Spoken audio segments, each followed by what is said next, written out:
It is not possible that somebody that went through school her whole life for finances is going through this. I cannot imagine what others are feeling. And I wanted to build my business. So if I wanted to build my business and if I wanted to help others build their businesses, we had to change the way that we interacted with money. Especially we face something that I don't want my daughter to go through, which is losing her identity and who she chooses to be to chase the money. We believe that only good things happen when women of color have more money on their hands. Hola, amiga, and welcome to the Latina Leadership Podcast, the podcast by Latinas for all women. So get ready because today's conversation is really special.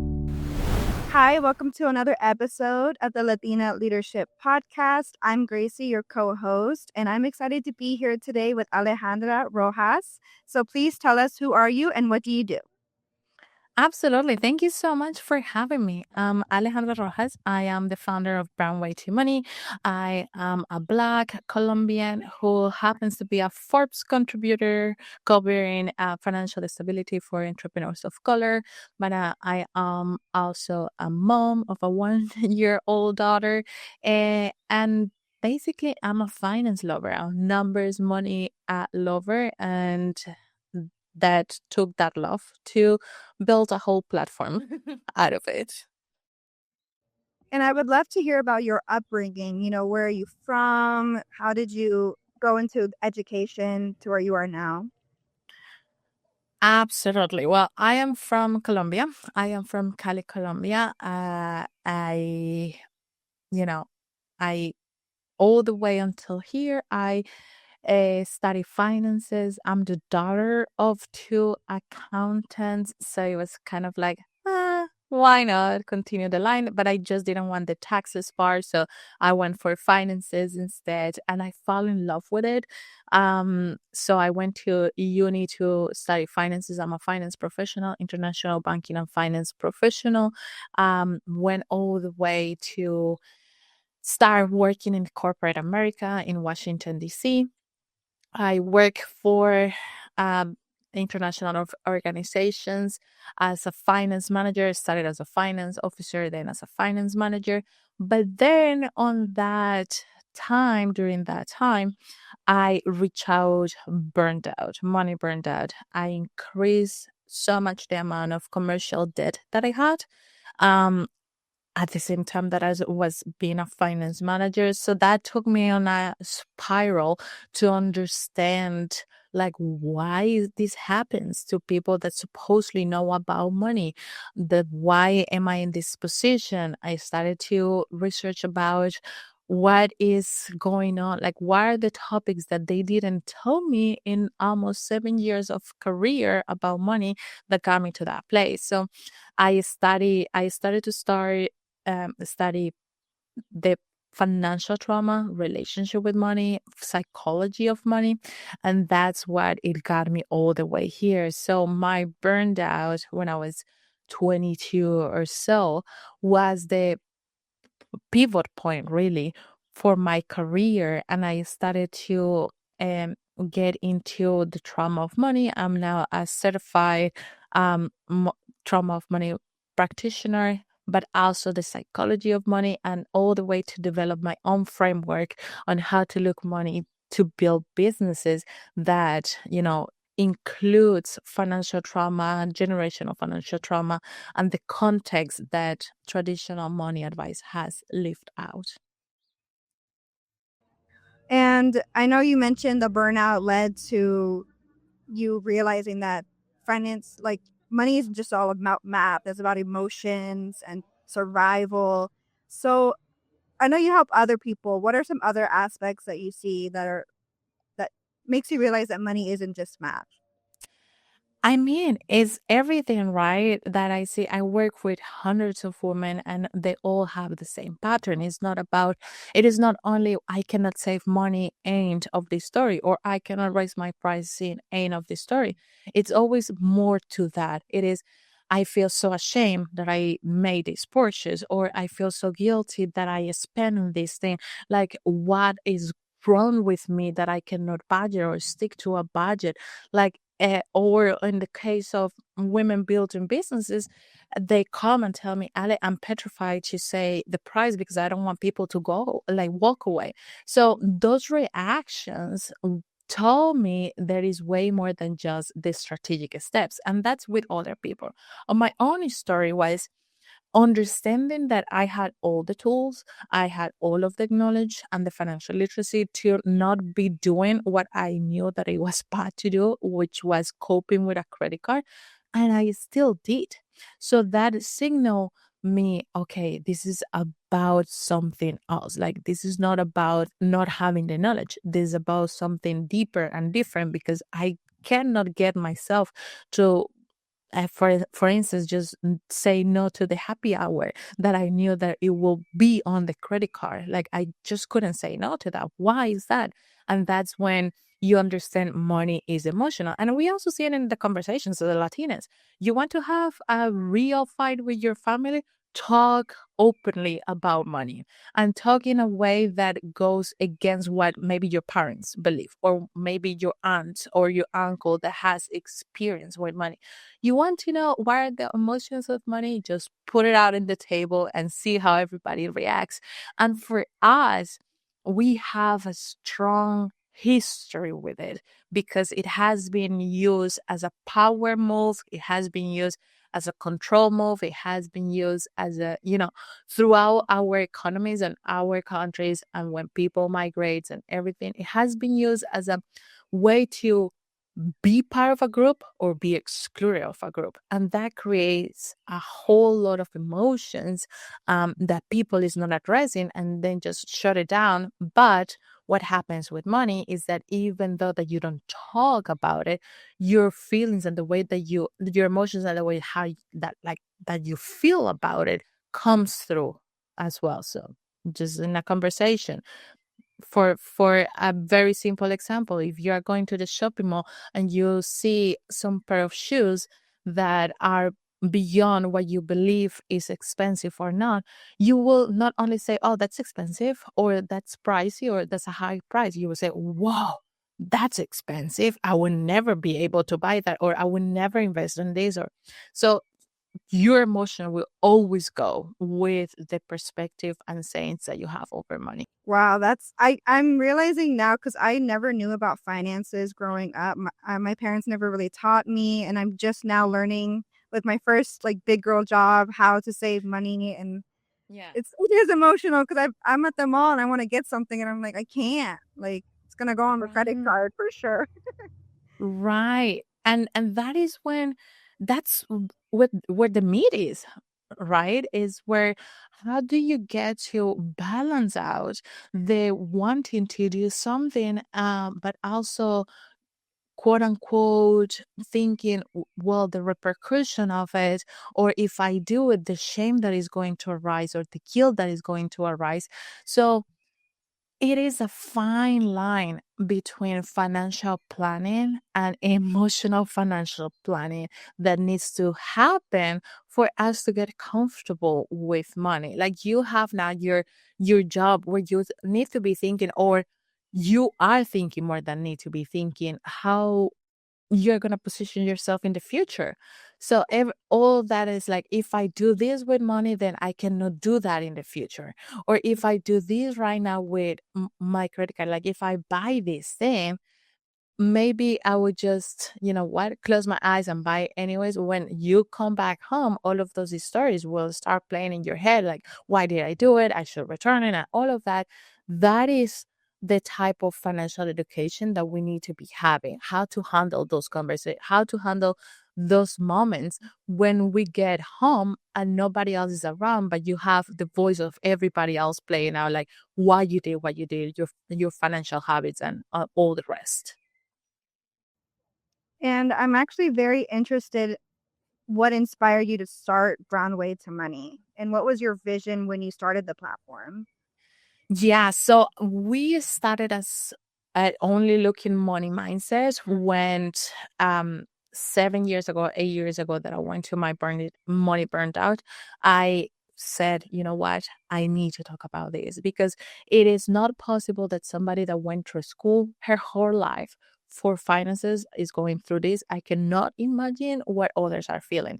And I wanted to build my business. So if I wanted to build my business and if I wanted to help others build their businesses, we had to change the way that we interacted with money. So that's when everything started. And I thought it's about mindset.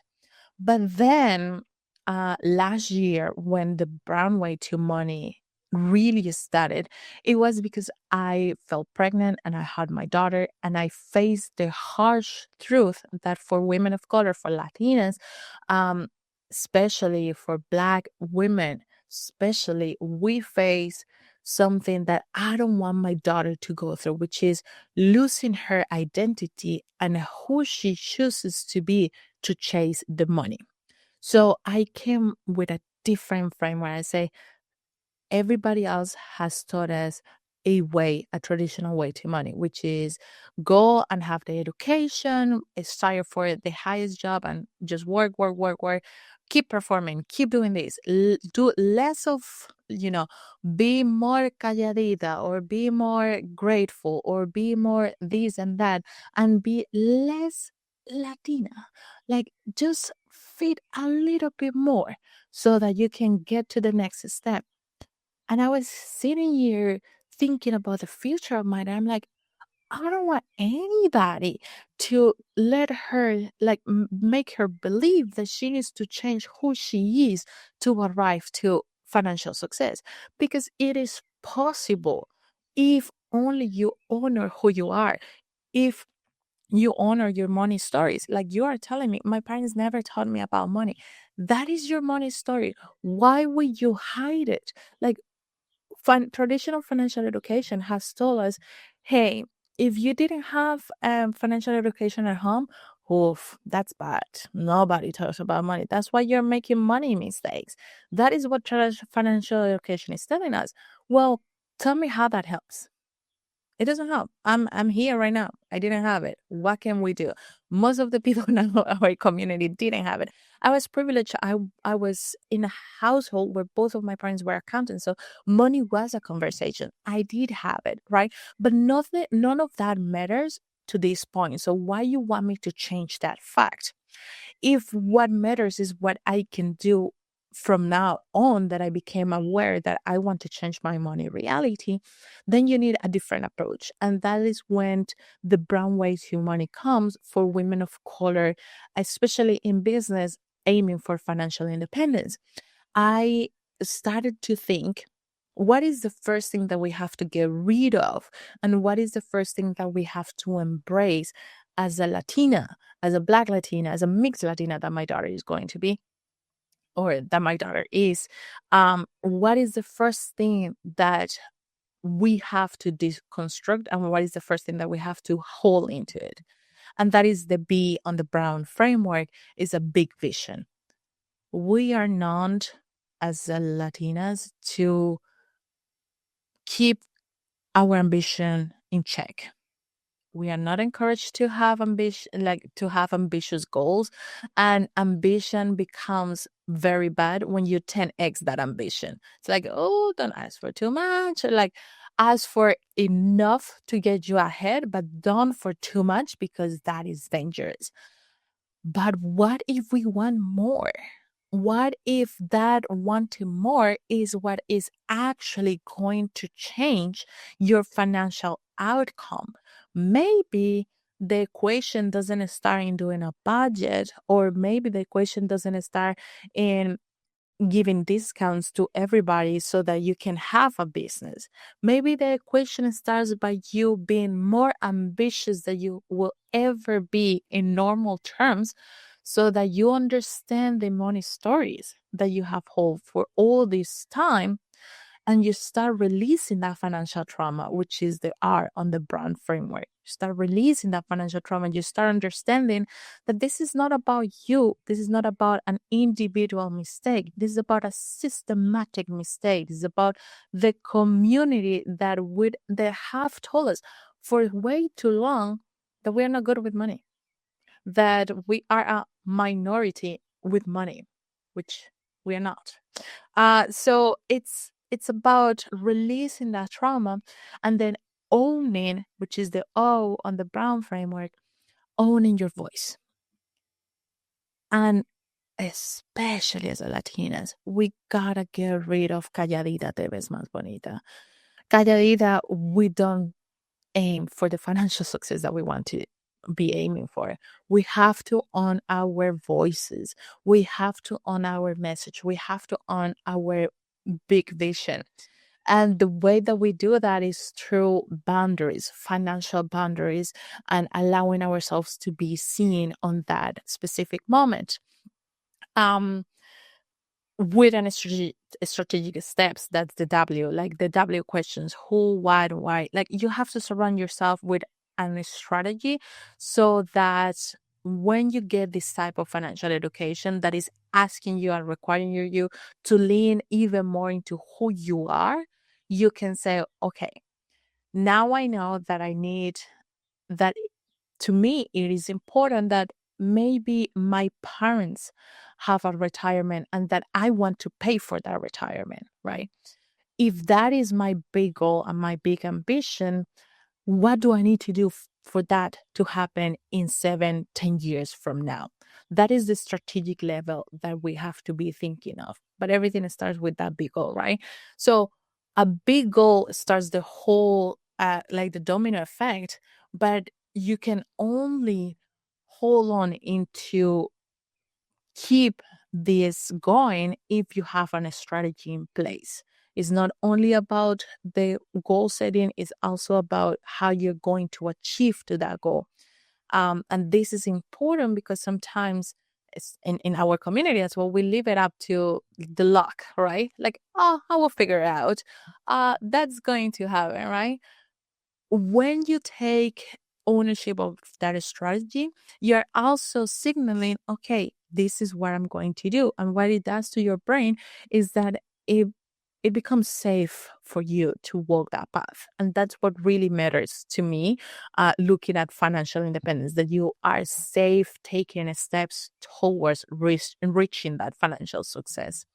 And the last letter of the framework is N, that stands for normalizing having financial success. How many of us do we know that have thriving businesses, that have 7-figure businesses, that will sit down ordering in a restaurant without looking how much it costs, that talks about building businesses, acquisitions, VC investing, angel investing? There is not many people that is normalizing the conversation for us.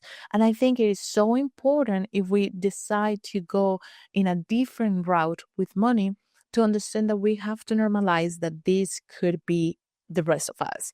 This could be me, this could be you, this could be my daughter, this could be the hundreds of people that are listening to this podcast. This could be the one person that sits at the streets, like, thinking how I'm going to make it work. Everybody should be like, everybody should know that this could happen and that this has happened. So the levels of anxiety and the levels of danger that your brain signals lowers down with the generations, just like we have done it before. Like, generations before, they have raise the alert for your brain to pay attention and walk away from money because it's quote unquote bad. You can do the opposite, and you can do like the same, but for the opposite purpose. You can signal for the generations to come that having money and financial success as a Latina is a completely normal thing, and it's a good thing to have. We wanted to take a quick break to remind you that every week we have incredible conversations just like this one in education, entrepreneurship, pay equity, women's health, and so much more. So be sure to subscribe to us at Latina Leadership Podcast. And let's go back to the video. Something to definitely celebrate. Yes, exactly. So you also have a podcast, right? Yes. Can you tell me about your podcast? I would love to learn more. Yes, the Brown Way to Money podcast is where I have the conversations with finance industry like experts, with entrepreneurs, women of color, with the community that is talking about emotions and money, and where I really get to give to the listeners my takes on what mindset shifts are we going, how do we navigate the current environment, tariffs, economic uncertainty, what do you have to be thinking about, how can you pivot and shift your mind to take an advantage, right? So that's the conversations that I'm having in the podcast. Who the podcast is really for women of color in business, to give them that space to breathe and have a different perspective about money and to validate what we are feeling. Because as not many people is talking about financial habits and emotional and financial trauma, sometimes it feels isolating. Sometimes you feel like, am I like, what am I doing wrong? Because I am the one who is not having results.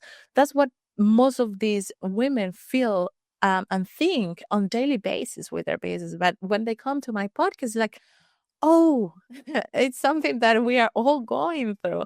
And this is how I can reframe it, or this is how I can navigate income uncertainty, or this is how I can participate into building a business that will lead me to financial freedom in 5 years from now. So that's the kind of conversations that I'm having in the podcast. And yeah, I'm fascinated with it. Um, so what was like the main message you want women of color to hear when they listen to your podcast?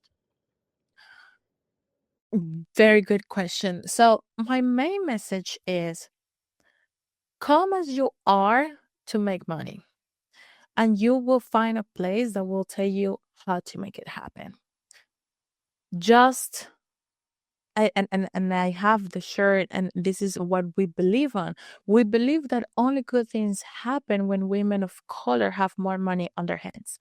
That is the main message of my podcast. I want you to believe with me that this is true, because it is, and I will give you the tools to make it happen.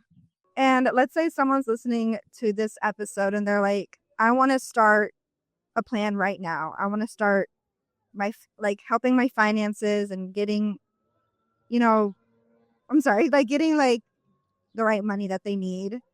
What are Yes. some tools or habits you recommend for people to build that healthier relationship with money? Yes. So the first thing that I would say is, what do you want? Again, bring in that big vision. What is your goal? What do you want for you today, for you in a year from now, in 5 years from now, in 10 years from now? What, like, where do you want to be?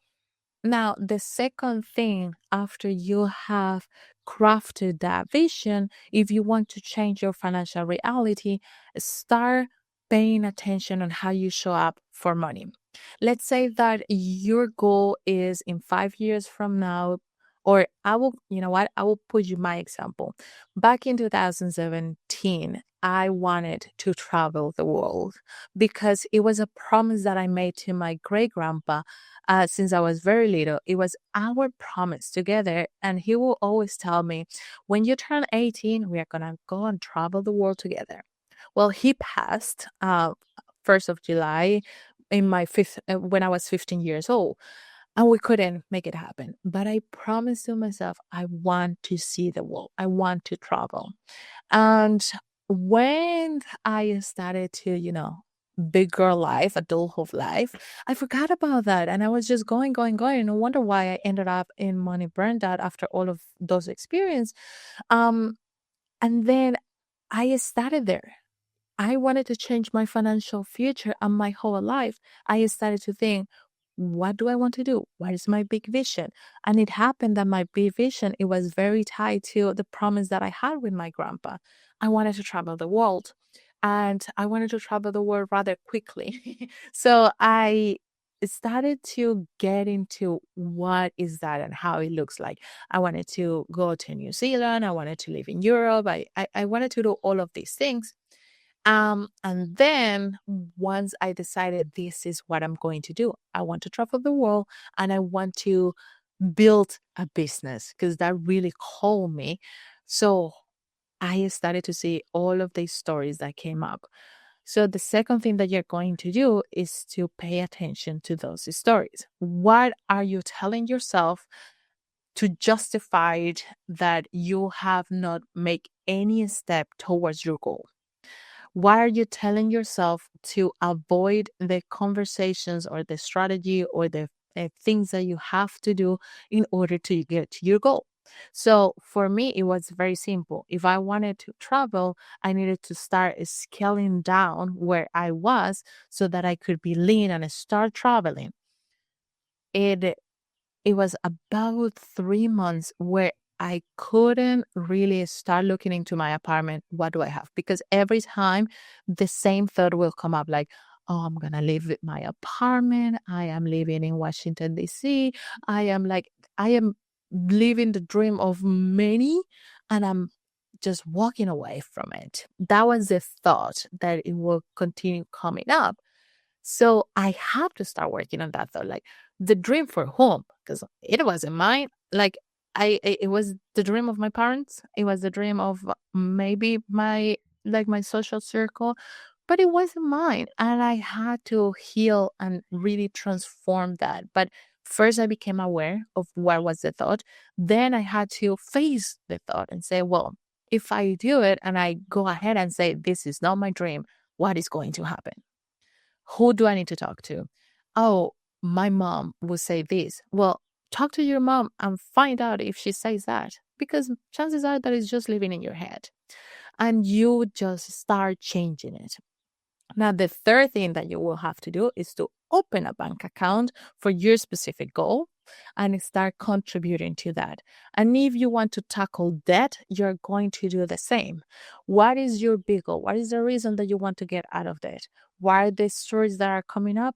And start making a plan for that debt. Like it depends on what you want. So everything starts with that big vision and then tracking the stories that are on the way and put a strategy in place. I love that. It's all like a really good plan to save money for yourself. Yeah. How do you approach budgeting or saving when someone is in survival mode? Like things just keep coming up, obstacles. How do you go around like talking to people about that? Yes. So survival mode is always going to have a fire to put out, right? So we want to tackle that first. Um, I want you to look for ways that you can increase your income or decrease your expenses. If it's always easier to cut down expenses than to find another income because usually it's limited time. But maybe this is the time that you start a business and you start a little side hustle. In fact, there is podcast release an episode that I'm releasing today on my podcast that talks about somebody that went as a side hustle all the way to six figures while she was having her job and going through school. Um, Maybe you can do something like that if you have the time, but first look into your expenses. What can be cut down? If nothing can be cut down, we want to look how you can increase your income. Another thing that I want you to do is to start, if only for 5 minutes, tapping out of what is happening right now and tapping in into your big vision. And I know it could be hard, but you are going to put a timer on your phone and you're going to do 5 minutes of journaling, of walking outside and thinking about what is your big vision and what you want to do once you are out of it. Because everything with money is a season, nothing is forever. So you are going to pass this season and you have to have a north where to go. Instead of letting life to decide what that north is, you're going to take ownership of that north and you're going to dedicate 5 minutes of your day to really dial in into that north. So go through your expenses and see what can be cut down and do so, or what can be deferred. If sometimes we have expenses that we believe, oh, I need to buy this now, but ask yourself the question, can this wait another month? And if you could, just do that as a way to defer your expenses. and then go and see if there is a possibility for you to increase your income, for you to start something that will create a revenue stream. But also dedicate time to get out of that survival mode at least 5 minutes per day, and then start tapping into your north. What do you want to do after this season has passed? And that will put you on the route to the other side. Yes, I feel like it's all about motivation and drive to really work towards being in a healthy relationship with money. I know for me, like I would spend more than I make, and I just felt like Mhm. you up because I was like it's just like stagnant. Like I would never there was never any increase in the money I was making. So, as a woman of color in the finance space, how do you hope to shift the narrative around wealth and financial literacy? Yes. And let me go back to that example that you have given. If we don't have a room to increase, you want to ask why. Maybe your job is not giving you any room to increase. Then it is time to find another job. And this is connecting to the answer on what I hope to change. We, especially as a Latinas, we live in a fear of money. We're in a place where I don't take decisions because of money. And although we have to financially plan, we the message that I want to get across is that we are here to make more, to earn more, to have more, and to lean into who we are even more to make it happen. So, if you see that your job is not giving you enough, once you have gone through your expenses, once you have gone into say, this is what I need to make, and this is what the lifestyle that I want to have, if you have done all of that and your job is not giving you the fit for it, it is time to look for a new one. If you don't want to look for a new job because, I don't know, it represents the career opportunity that you wanted for your life, then can you add something else to that plate? You have to make decisions from the place of where do I want to be, from that big vision place, because otherwise you are selling yourself short. And especially with the brand way to money, because we focus on women of color in business, we don't want to sell our business short. That is literally what will um, kind of like pull all the success and all of the progress. We want to sell ourselves as or we want to position ourselves in a way that we can fund our lives with it. So go ahead and think, where do I need to, like, what I need to tap so that the life that I want with the way that I want to live can be funded through this or other job, or through this business or other type of business. And is there anything I didn't ask you that you want to tell our audience, our listeners? I think we cover a lot. I would say only start talking about money and start believing that only good things happens when we have more money in our hands. That it is your right to ask for more. It is your right to be more ambitious. It is your right to build businesses that give you a lot of money, and it's your right to know how to manage money in a way that benefits you. It's completely okay to have it, and it all starts with a conversation with money. And Alejandra, where can we find you? Where can our listeners find you? Well, we have said it throughout this episode. Go to listen to us at the Brown Way to Money podcast. Or you can find me on LinkedIn as Alejandra Rojas. Whenever you want to have a money conversation, my DMs are open. You can also find me on Instagram, Money Mindset Expert. Thank you for joining us in this amazing conversation today. And if you need more information or resources, as always, they'll be in the description below. Please don't forget to follow us everywhere at Latina Leadership Podcast to stay updated with our latest releases, events, updates, and more. And with that, we'll see you next time.